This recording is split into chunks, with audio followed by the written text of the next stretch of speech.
Hello, welcome to another episode of Commander Durdle, and this is the Shadows over Innistrad episode. So, my legendary creature of choice from the set is going to be Odric, Lunarch Marshal. It's 3 and a white for a 3/3 legendary creature, human soldier. At the beginning of each combat, creatures you control gain first strike until end of turn if a creature you control has first strike. The same is true for flying, death touch, double strike, haste, hexproof, indestructible, lifelink, menace, reach, skulk, trample, and vigilance. So the other thing I've done is I've brought in from the set utility that might work in this deck. There may well be, in the case of instant sorceries and enchantments, other cards that can do the same thing more efficiently, but we'll see as we go along whether I'll keep these versions just for flavour reasons because they're from the set, or whether I do want to swap them out with something a little bit more powerful for the mana invested. I only have one creature in here in white from the set.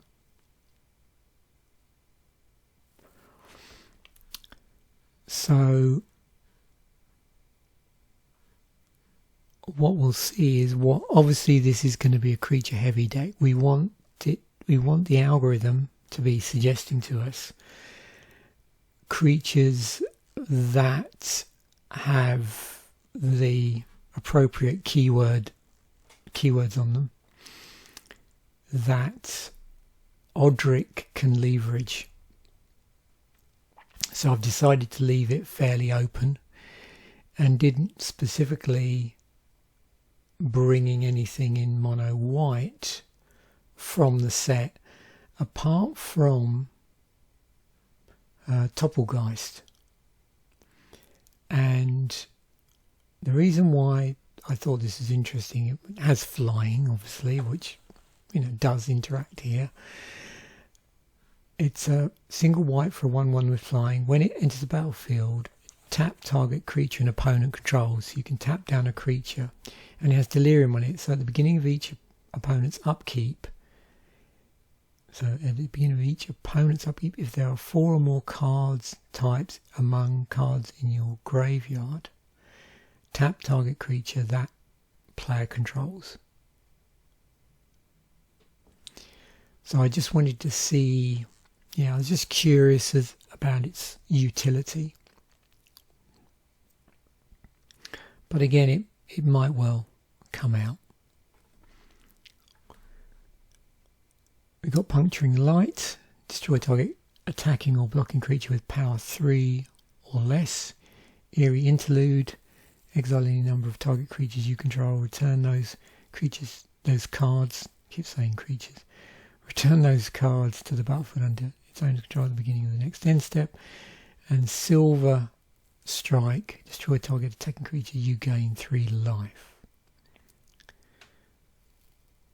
Enchantment, we've got Always Watching, non-token creature you control get +1/+1 and have vigilance.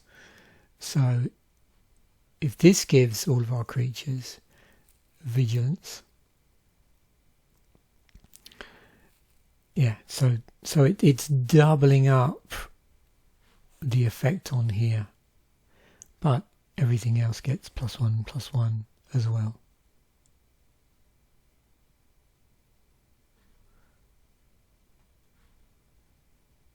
And then Hope Against Hope.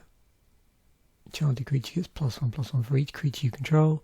As long as enchanted creature is human, it has first strike. So what we can do is attach that to Odric, and makes it nice and large. We've also got Haunted Cloak, which we can attach to Odric.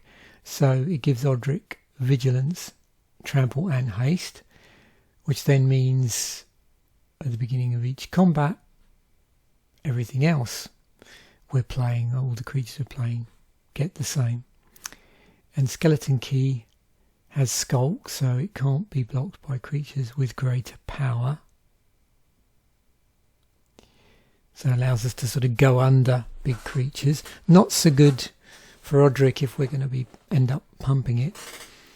With this, whenever a equipped creature deals combat damage to a player, you may draw a card. If you do, discard a card.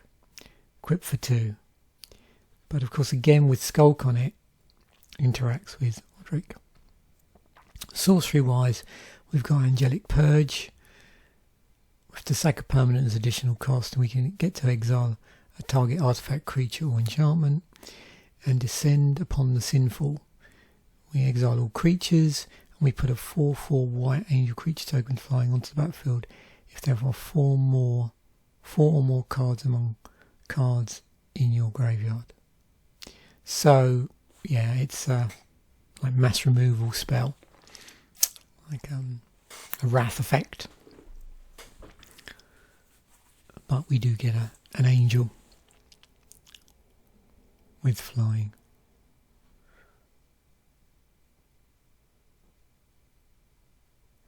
Interesting interaction, or where's it gone? So we cast this and then this. We get all our creatures coming back. Starting off with 36 land, we've got Warped Landscape in the set. I'm just trying to think with this.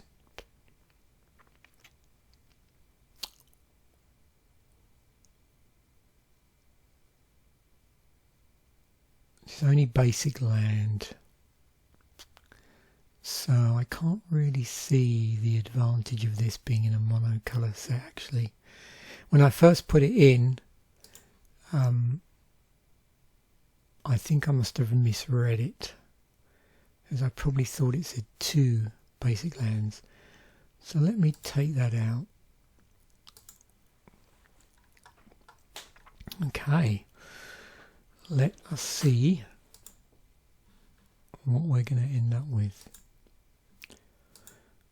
Yeah, I basically didn't include many creatures in here because I just wanted to just get the best across all of Magic's history, really.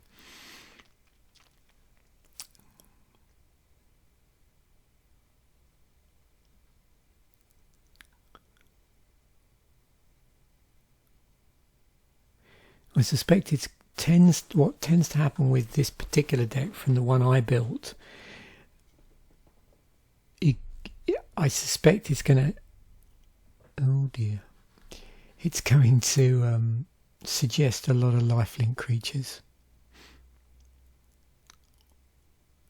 At least the one time I had to go at building a deck with this commander. That's the rabbit hole it went down. Okay. Oh look, there's Aerial Responder.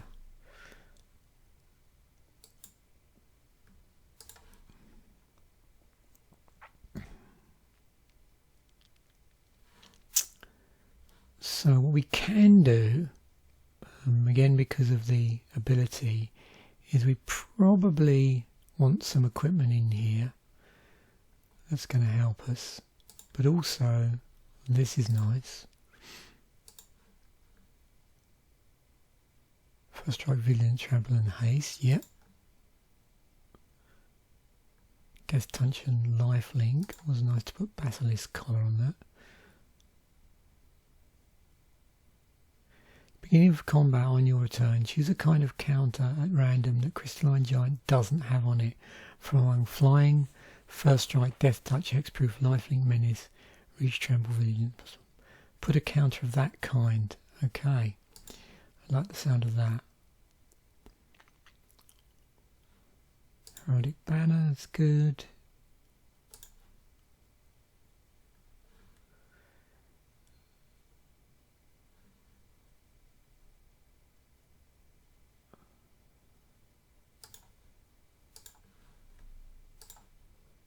And these two are very good in a mono white deck.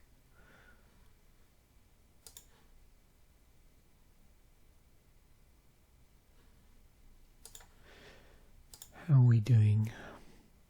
15 artifacts.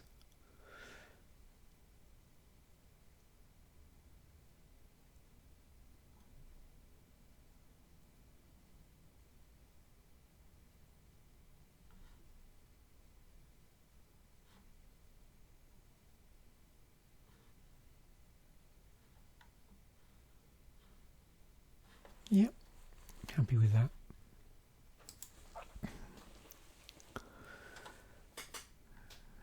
Let's have a look and see what Planeswalker it suggests. Okay, Gideon Blackblade. 1 and 2 white. As long as it's your turn, Gideon Blackblade is a 4/4 human soldier with indestructible that's still a Planeswalker. Prevent all damage to one of the target creature you control, gains choice of vigilance. Okay. And we can exile a target non-land permanent for -6.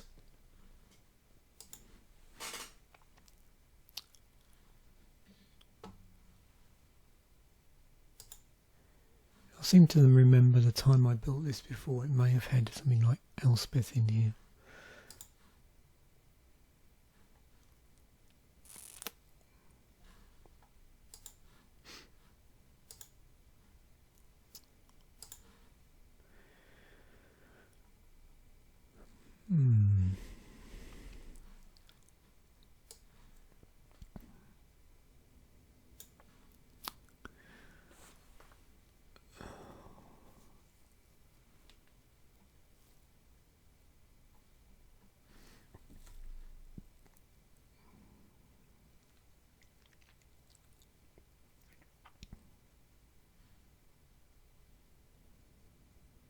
Yeah, this is an interesting inclusion because you can cast this on your own creature.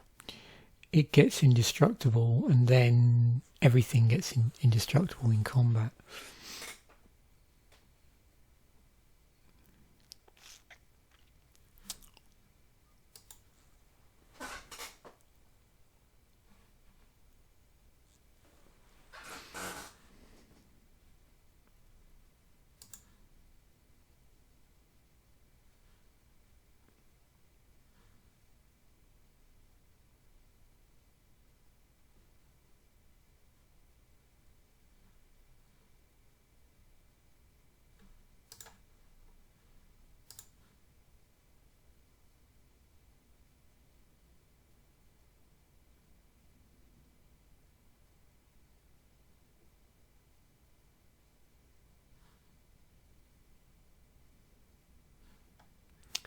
You'll also notice with this, there's a ton of redundancy in here.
Trying to decide. Well, I'll review my land count a bit later, based I suppose on how large the creatures are that I'm playing. Okay, there is a lot of cool stuff we can play in white, which may well bounce out other stuff, but we'll see.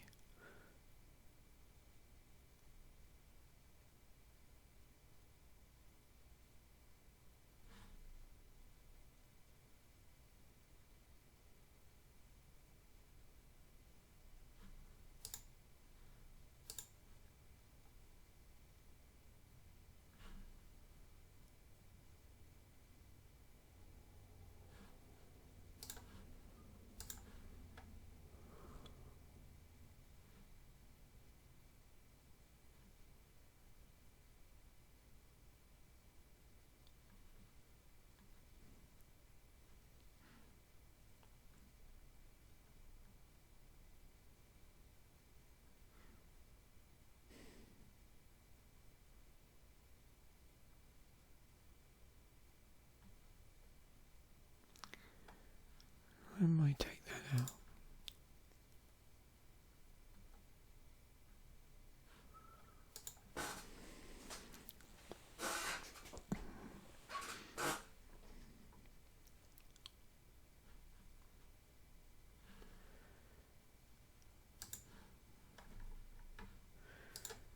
Okay, sorceries. Oops.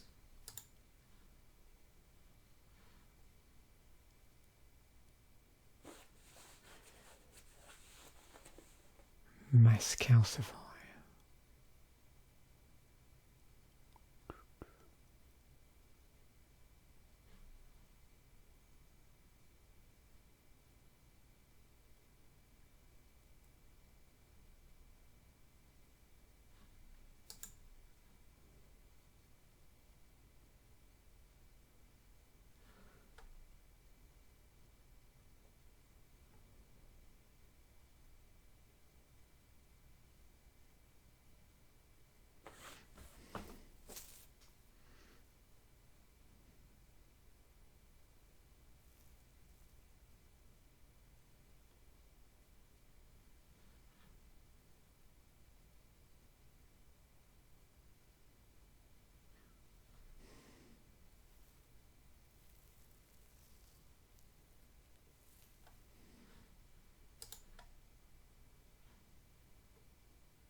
The other thing I want to include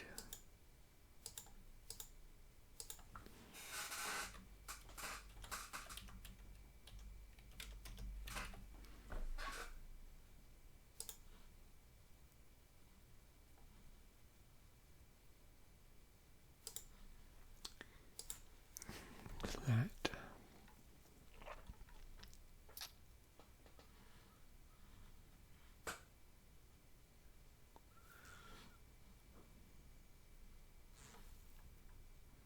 Right, so we've got a number of slots here for creatures, and I might dial back some of the other utility here to make extra slots.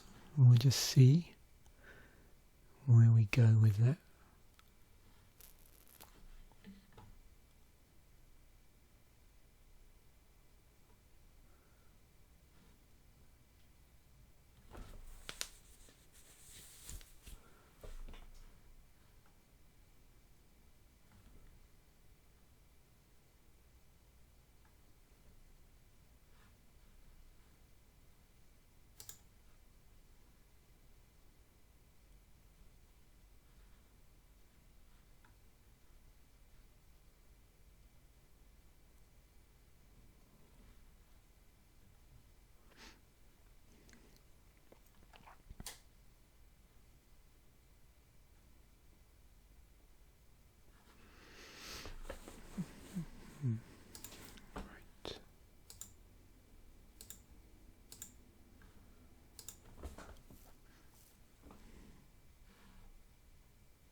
Okay.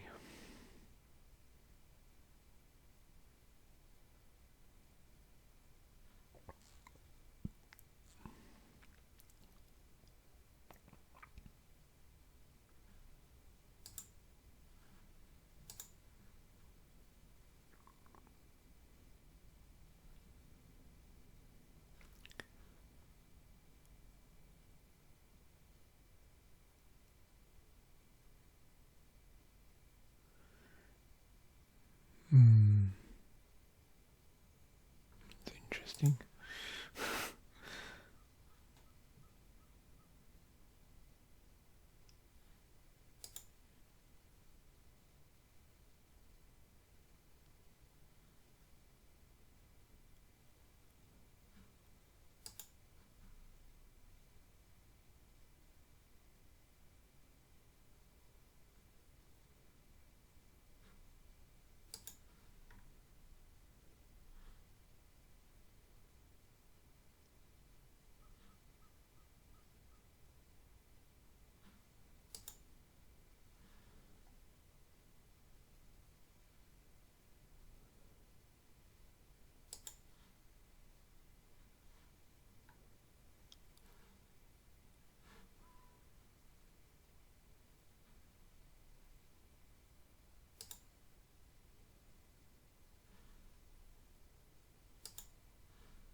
So of course all of these are helping, buff up each other once, as long as Odric's on the battlefield.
Doing good.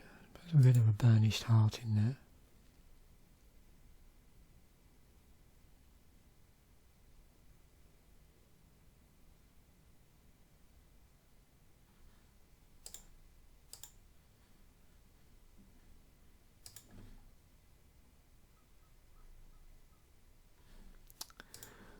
Okay, 4 cards.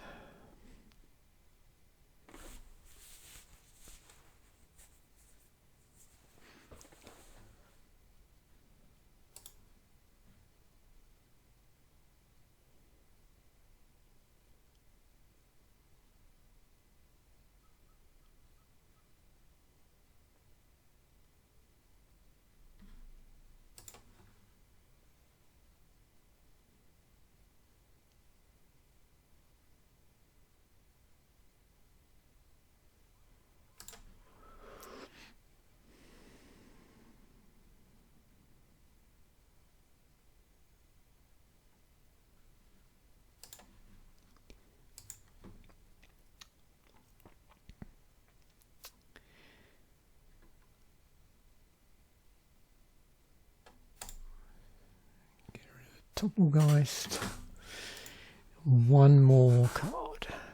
Let me just re-roll this, and then we'll go on to land. So I could just put Sun Titan in.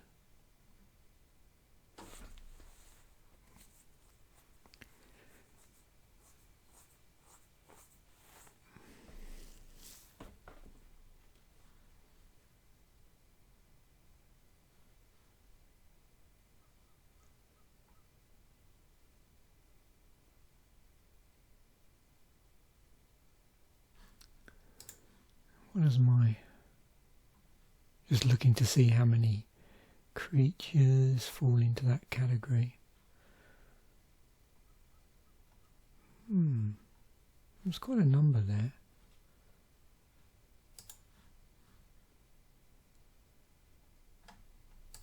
Why not?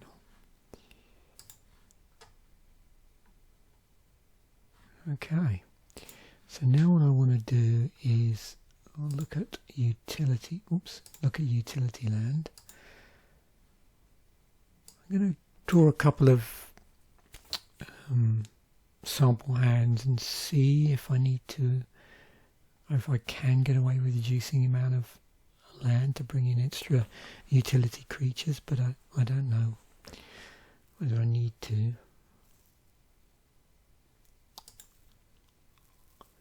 Okay.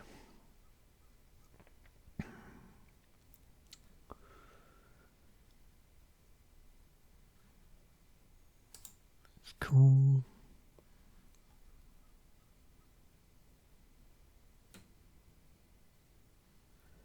There's that.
We're legal apparently.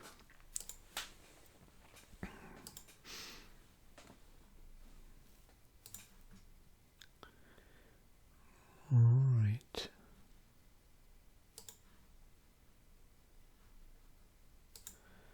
Go into the playtester. Well, no problems there.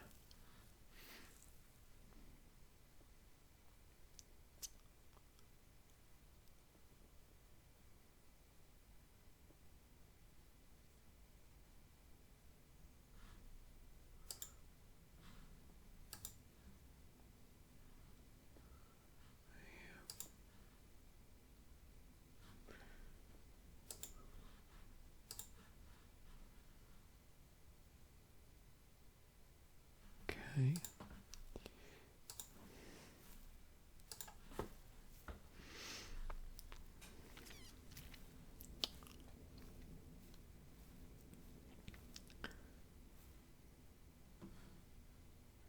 So turn 4, Odric.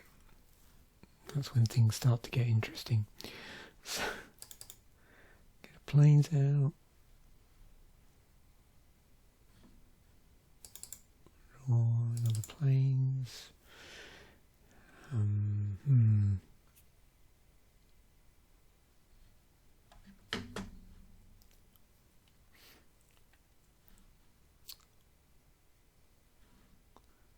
Pearl Medallion.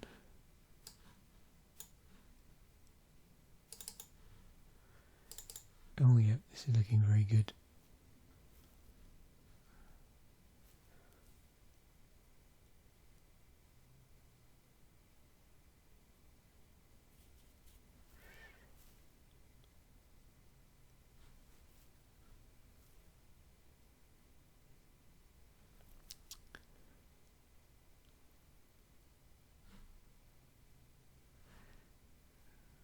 So really, yeah, it doesn't really matter. So what spells you cast cost one less to cast, so I could get both a fencing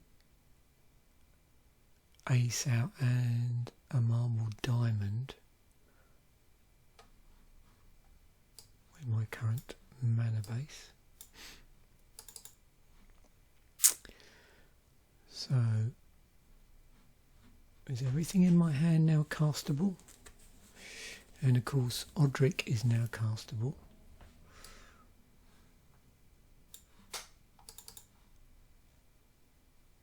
Yeah. Okay, so yeah, just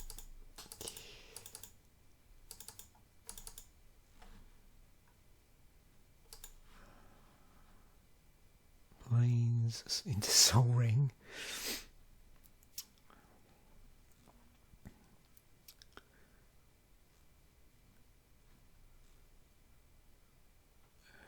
And from there we can get out Heraldic Banner, Haunted Cloak, planes into Soul Ring.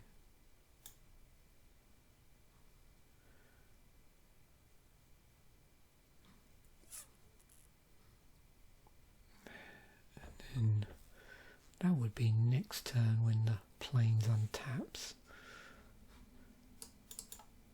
Oh, and then we have a planes. Cool.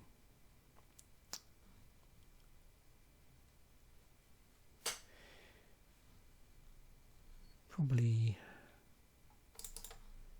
maybe I want to get that out.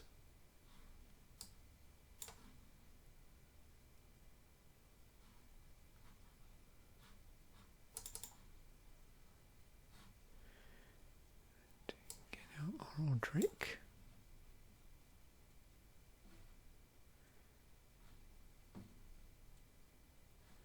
Obviously we'd have chosen white here. We can get the Healer's Hawk out as well. Oh, no more planes, yeah, and things again are looking nice at the moment. We can get this out and equip up Odric as well. Boom.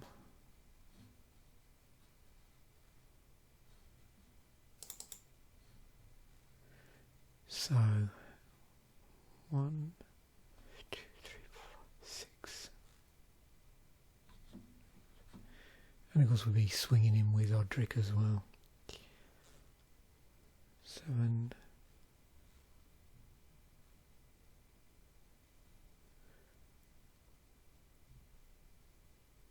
Yeah, Keeper of the Accord we can get out. Always watching and so on. We need another land, that's the only thing. But a lot of this stuff would be castable with our current mana base. Oh wow. Okay.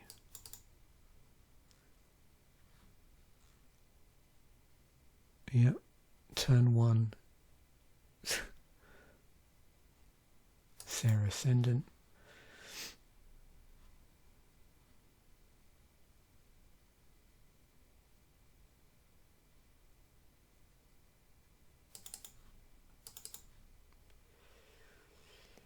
So Precinct Captain is playable.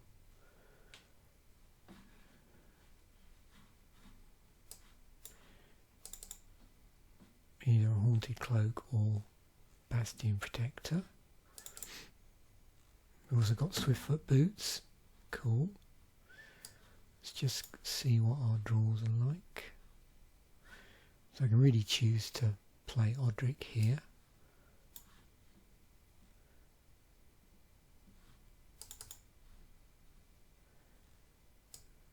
Maybe this turn get out Swiftfoot and equip Odric.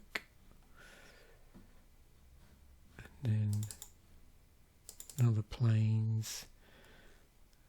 Yep, we can get Haunted Cloak out. Bastion Protector, yeah. This is nice. Things are looking good. Oh yeah, no problems here.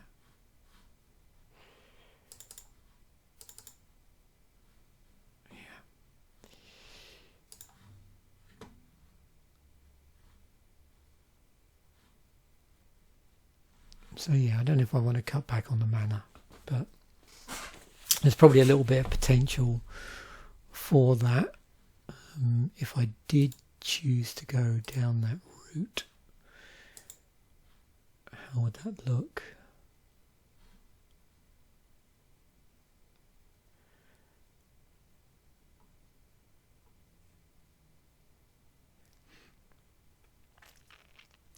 So yeah, I mean, what I would tend to do is, if I did want to cut back a bit on the land for any reason to get more utility in, I might take out some of these higher end creatures possibly and put in some lower casting cost ones maybe, or also, I don't know if there's some artifacts there that might be, well, they're all fairly low curve. We might be able to lose this.